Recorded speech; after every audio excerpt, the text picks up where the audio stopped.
വെള്ളാപ്പള്ളിയുടെ കാര്യത്തിലും ഈഴവ വോട്ട് ഇനി വിട്ടുപോകാതിരിക്കാൻ പോയ വോട്ടുകൾ കുറേയൊക്കെ തിരിച്ചു വന്നിട്ടുണ്ട് എന്നുള്ള ഒരു കണക്കൂട്ടലിലേക്ക് ഇടതുപക്ഷം എത്തിയിട്ടുണ്ടെന്ന് വേണം മനസ്സിലാക്കാൻ. മുഖ്യമന്ത്രിയുടെ മറുപടിയിൽ നിന്ന് ഈഴവ വോട്ട് ഉറപ്പിച്ചു നിർത്തുന്നതിന് വേണ്ടി തന്നെയാണ് ഇന്ന് വെള്ളാപ്പള്ളി നടേശനെ അത് നോർമലാണ് എന്ന് സ്ഥാപിക്കാനാണ്. അതായത് കാറിൽ കയറ്റുന്നത്, കൂടെ കൊണ്ടുവരുന്നത്, അങ്ങനെ കൊണ്ടുവരാൻ പറ്റാത്ത ഒരാളൊന്നും അല്ലല്ലോ, അത്ര മോശക്കാരനൊന്നും അല്ലല്ലോ വെള്ളാപ്പള്ളി എന്ന് തന്നെയാണ്. മാഡം നേരത്തെ പറഞ്ഞതുപോലെയല്ല, അത്ര മോശക്കാരനൊന്നുമല്ല വെള്ളാപ്പള്ളി അങ്ങനെ മോശക്കാരനായി കാണുന്നില്ല എന്ന് തന്നെയാണ് മുഖ്യമന്ത്രി ആ ഒരു ആക്ടിലൂടെ, അല്ലെങ്കിൽ താൻ ചെയ്ത ഒന്നിച്ച് വാഹനത്തിൽ കൊണ്ടുവന്ന് അവിടെ ഇറക്കിയ ആക്ടിലൂടെ അതിൽ തനിക്ക് തെറ്റിയിട്ടില്ലെന്ന് മാത്രമല്ല, അതേക്കുറിച്ച് നിങ്ങൾ പറയുന്നവർക്കാണ് തെറ്റുപറ്റിപ്പോയത് എന്ന് മുഖ്യമന്ത്രി പറയുകയാണ്. അതോടൊപ്പം തന്നെ ഈ ബെല്ലാരി സ്വദേശി ഗോവർദ്ധനിൽ നിന്ന് സോണിയാഗാന്ധി ഉപഹാരം സ്വീകരിച്ചോ?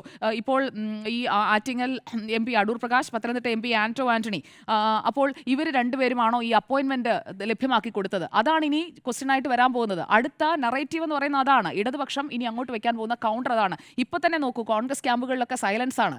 സമൂഹ മാധ്യമങ്ങൾ എടുത്തു നോക്കൂ. ഞാനിപ്പോൾ നോക്കുമായിരുന്നു, ഇതിന് മറുപടി പറയാനായിട്ട് രമേശ് ചെന്നിത്തലയെ കാണുന്നുണ്ട് നമ്മൾ, പക്ഷേ മറ്റാരും അങ്ങോട്ട് ഇറങ്ങുന്നില്ല. പേടിയാണ്. അല്ലാന്നുണ്ടെങ്കിൽ അടൂർ പ്രകാശും ആന്റോ ആന്റണിയൊക്കെ പറയട്ടെ എങ്ങനെയാണ് ഈ അപ്പോയിന്റ്മെന്റ് കിട്ടിയത്. ഗോവർദ്ധനും അതുപോലെ തന്നെ ഉണ്ണികൃഷ്ണൻ പോറ്റിയും എങ്ങനെയാണ് ഈ രണ്ടു പേർക്കൊപ്പം നിൽക്കുന്നത്?